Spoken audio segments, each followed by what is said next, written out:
Are you getting ready for your yearly review? Are you in the market looking for a new job? I bet one of the things that you're thinking about is, how do I approach my salary negotiation? How do I get an increase? How do I improve my financial circumstances? Probably when I run workshops, this is one of the questions I get asked most often is, what do I do in a salary negotiation situation? So often I get hired by large organizations to train their salespeople, their buyers, their executive negotiators, and we deal with all the business stuff. And then people will come up to me kind of outside of that context and they'll say, hang on, what do I do in the salary negotiation environment? How do I advance my own individual interest rather than just the company's interest, in that context? So my name is Jan Potgieter, and I've had the opportunity to, over the last 13 years, train more than 8,000 people in 46 different countries. I've had the opportunity to negotiate face-to-face with more than 3,000 people to date.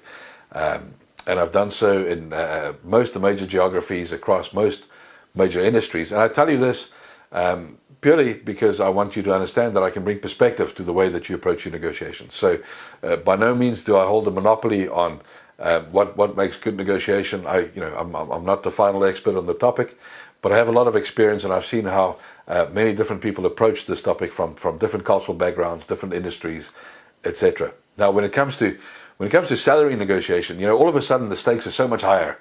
When we negotiate on behalf of the company, then we're representing somebody else's interest, right? It doesn't feel like it's our own money that necessarily is involved, right? But when it comes to salary negotiation, all of a sudden everything feels more intense.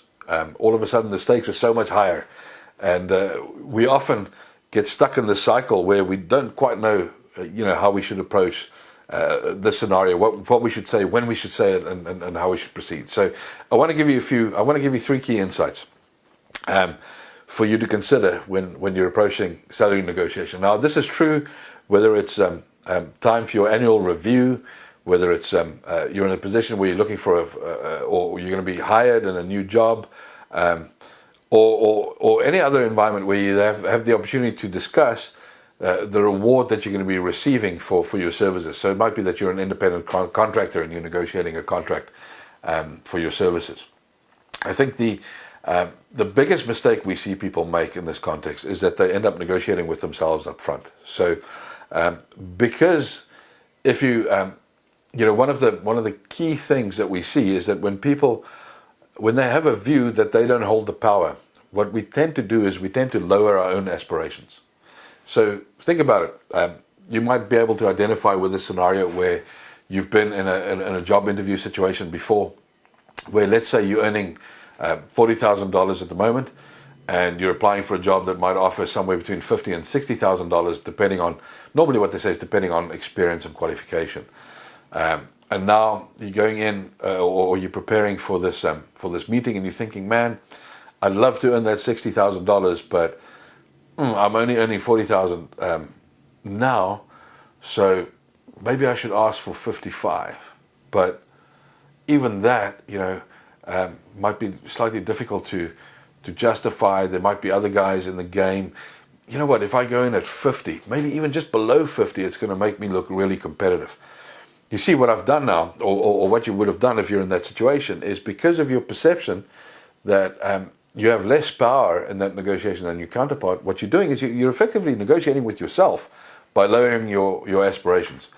Instead of, we know if they're offering 60, so here are a couple of things we know. We know that satisfaction in negotiation is created through making concessions. So people feel pleased if they've gotten their counterpart to make a concession, right? So what this means is you always should be asking for a little bit more than you expect to receive, because of course it's not possible for you to make somebody feel satisfied if you don't have any room to make a concession. So if you need 50 and you ask for 50, then you have to dig your heels in because you're not able to make a concession. But let's say you need 50 and you ask for 51, well, then you can still make a concession, right? You can still make your counterpart feel satisfied with the outcome because you're moving in their direction, right? So if we use the same scenario, so just purely around salary, if you wanted to earn the 60,000, you should really be asking for more than 60,000 to be able to earn 60,000, because they might say no, or they don't want to give you what you're asking for in the first instance, which means that you have to make a concession, and that way you can move them in your direction. They feel pleased with the outcome. So let's bring this all back to salary negotiation. Let's use that scenario. Let's say you want to increase your salary. Let's say you're earning $40,000 now, and you think this year you want to take that to $45,000. Now, you shouldn't be asking to move your salary from $40,000 to $45,000, because you're not able to make a concession then to reach your target of $45,000. If you want to get to $45,000, you should be asking for more than $45,000. You should be asking for $47,500 or $48,000.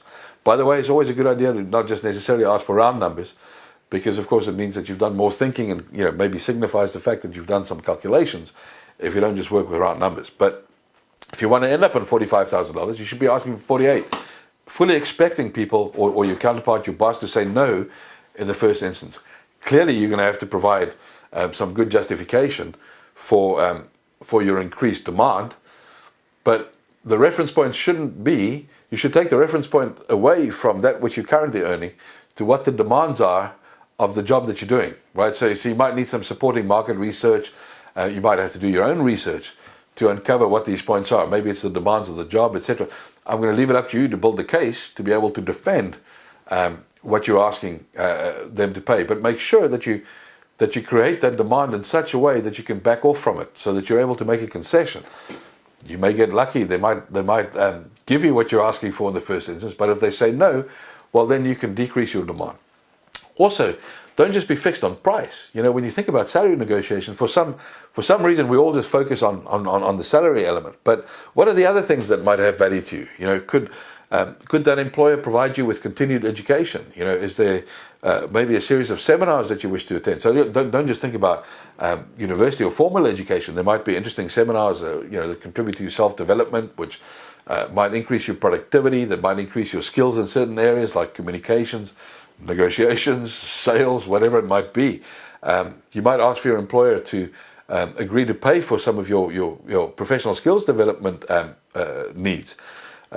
Who says you have to work 5 days a week? Maybe you can work 4.5 days a week. Maybe you can work 4 days a week. So if they can't increase your salary, maybe you can negotiate so that you can only work 4.5 days a week. Maybe you can get them to agree that you will work 4 days a week, and that they would agree to you also having time on the 5th day to work for your own home-based business, so that you can augment your income.